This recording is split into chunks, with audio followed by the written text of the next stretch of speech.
Good morning. Electrician और fitter द्वितीय वर्ष के छात्रों के लिए जो ऑनलाइन के माध्यम से क्लासेस श्री विजय ITI में चलाई जा रही हैं, तो अभी हम आपको नेमी के जो बुक है उसके जो क्वेश्चन बैंक है, जो परीक्षा में पूछे गए प्रश्नों को लेकर बनाए गए हैं या इन क्वेश्चन बैंक से परीक्षा में प्रश्न पूछे जाते हैं, उन्हीं के ऑब्जेक्टिव हल करा रहे हैं। तो इसमें आपको हमारा जो चैप्टर चल रहा है, area of cut out regular surfaces and irregular surfaces, मतलब कि नियमित और अनियमित सतहों का क्षेत्रफल ज्ञात करना।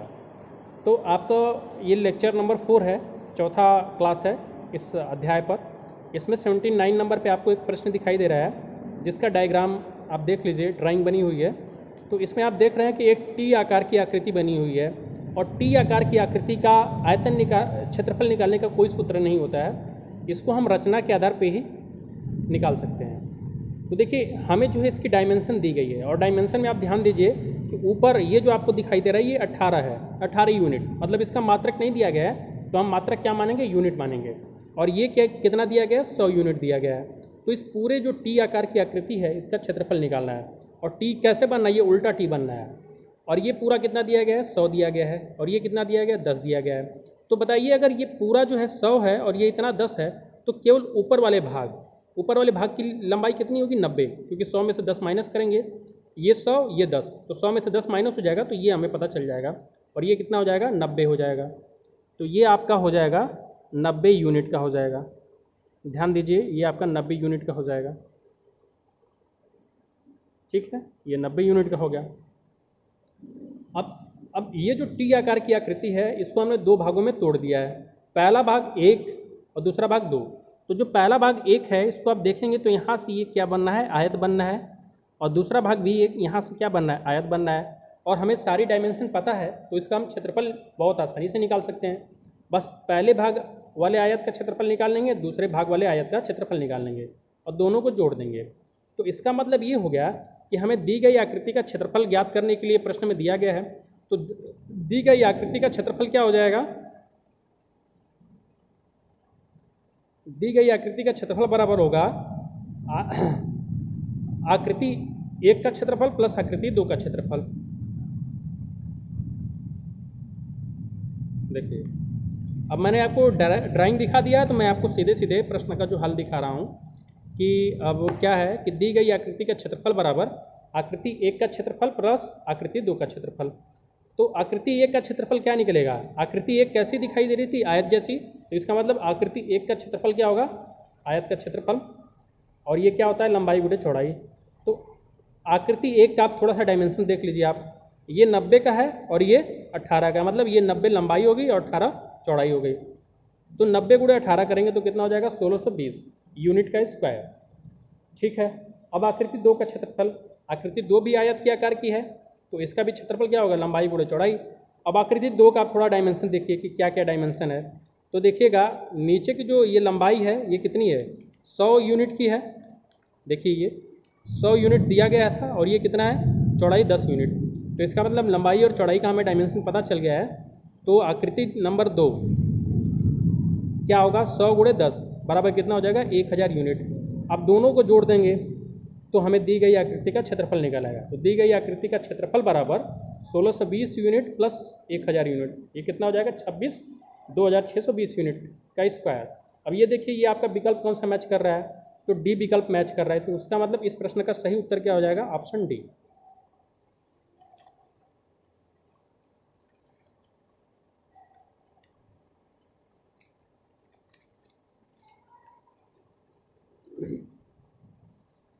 अब अगला देखिए, अगला भी एक आपको एक अनियमित आकृति दी गई है जिसका हमने ड्राइंग बनाया हुआ है कि दी गई अनियमित आकृति का क्षेत्रफल ज्ञात करिए।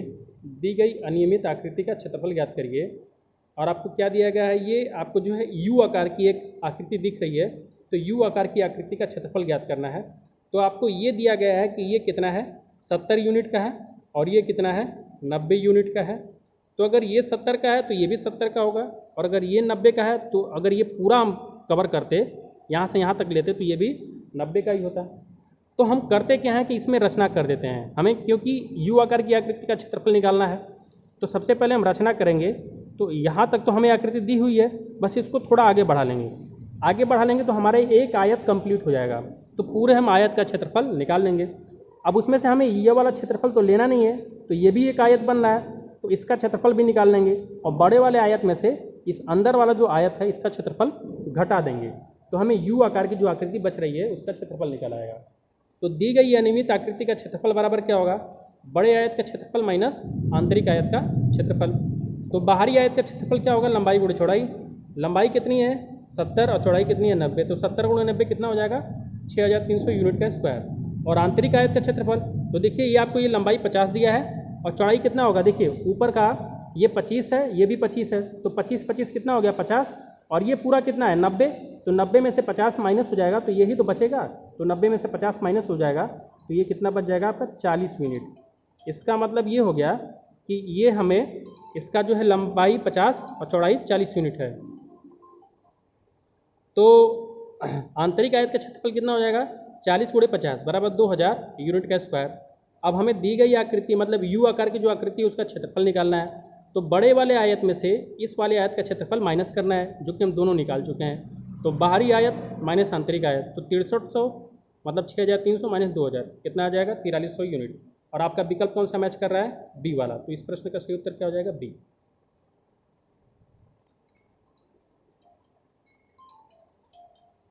अब अगला प्रश्न देखिए, वृत्त की त्रिज्या क्या होगी जिसकी खंड का कोण 90 डिग्री है और क्षेत्रफल 196 वर्ग सेंटीमीटर है।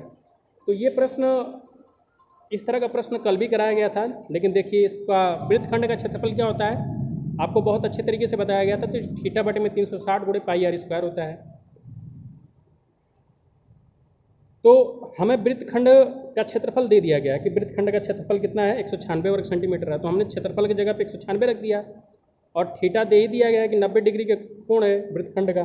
तो 90 बटे में 360 गुणे पाई आर स्क्वायर ये करेंगे तो 90 बटे में 360 क्या हो जाएगा 4, तो पाई आर स्क्वायर बराबर क्या हो जाएगा 196 गुणे 4। तो यहाँ से आर स्क्वायर बराबर कितना हो जाएगा 196 गुणे 4 बटे में पाई। तो आर का मान हमें निकालना था, त्रिज्या का मान, तो आर बराबर क्या हो जाएगा कणी में 196 गुणे 4 बटे में 3.14, क्योंकि पाई का मान 3.14 होता है। तो अब 196 गुणे 4 का अगर वर्गमूल लेंगे तो 28 हो जाएगा, 3.14 का लेंगे तो लगभग में 1.8 हो जाएगा। तो 28 में 1.8 का भाग देंगे तो आपका जो लगभग उत्तर आएगा 15.55 सेंटीमीटर। तो इसमें आपका उत्तर कौन सा मैच कर रहा है, 14.95 तो हो ही नहीं रहा है, 14.85 भी नहीं हो रहा है, 15 नहीं हो रहा है, 15.77 हो रहा है। तो ये कौन सा मैच हो जाएगा, ए वाला ऑप्शन। तो आपका 81 नंबर का भी प्रश्न हो गया। और ये देखिए आपका जो निमी क्वेश्चन है, निमी का जो क्वेश्चन बैंक है, इसमें क्वेश्चन संख्या 82 और 83 ये कंप्लीट नहीं है। तो इस हिसाब से इसको नहीं करा जा सकता, क्योंकि इसमें जो डेटा दिया गया है अधूरा दिया गया है, तो इसको हम छोड़ रहे हैं अभी। तो वीडियो आपको देखने के लिए धन्यवाद। और इसमें से क्वेश्चन बैंक से सारे आप प्रश्न करते रहिए, जो भी आपको ना समझ में आए पूछते रहिए।